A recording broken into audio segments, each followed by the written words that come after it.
For most Lumion projects, I like to use the predefined template called Plane. And normally that's going to be in your upper left-hand corner of the very first Lumion screen. And it has clouds in the sky as well as a grassy plain. So select on Plane. After clicking on Plane, and you may need to select on Plane twice in order for it to open up the plane, you'll then be inside of that environment. The first tool that I want to look at will be over here on the left-hand side where we have Landscape. Click on the little mountain, which is the Landscape tool. Toward the bottom of the screen, one of the options is called Height. Now, height allows us to either raise the terrain or lower the terrain. Those tools can be found a little bit farther over to the right-hand side. The first button that I would like to select on is called Raise. And you'll notice there's also an option here called brush size as well as brush speed.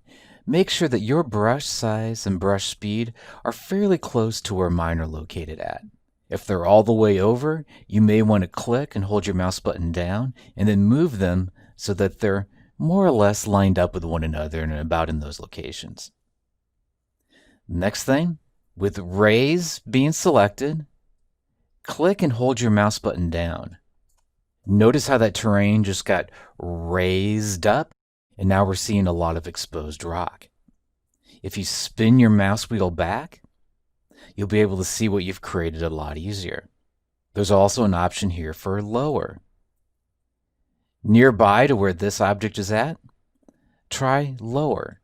Click, hold your mouse button down, and it's a little bit harder to see from here, but it's actually cutting material out of the ground. In fact, if you start to move a little bit closer to where you're currently standing at, you'll start to see that we have a ravine or a canyon or definitely some sort of ditch that's showing up here in the terrain. To get a better look at our terrain, if you right-click and hold your mouse button down, then move your mouse down, you'll be able to look straight down at your scene. Then if you spin the wheel of your mouse towards you, notice how we can now see that piece of terrain that we raised up, as well as that big ditch that we now have carved out of the ground. Another tool that's available is called Flatten. If you select on Flatten and then hold your mouse button down, notice how it's beginning to flatten the top of this area that you raised. If we do the same thing over here, you'll notice how it'll start to flatten the area down at the bottom of the area that you had just cut dirt and rock out of. There's also a tool called Jitter. If you click on Jitter, it does a little bit of both. It actually both flattens and raises and makes everything be just a little bit uneven.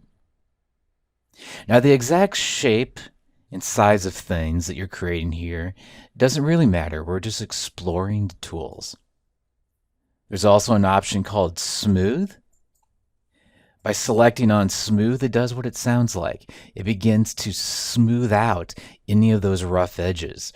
So if you want just a little bit more of a smooth plane, something that looks more eroded, I usually like to think of it as more natural looking. Usually the Smooth tool works really well for that. So the primary tools that you can use to modify your terrain are Raise, Lower, Flatten, Jitter, and Smooth, and they can all be found underneath Landscape and by selecting on Height.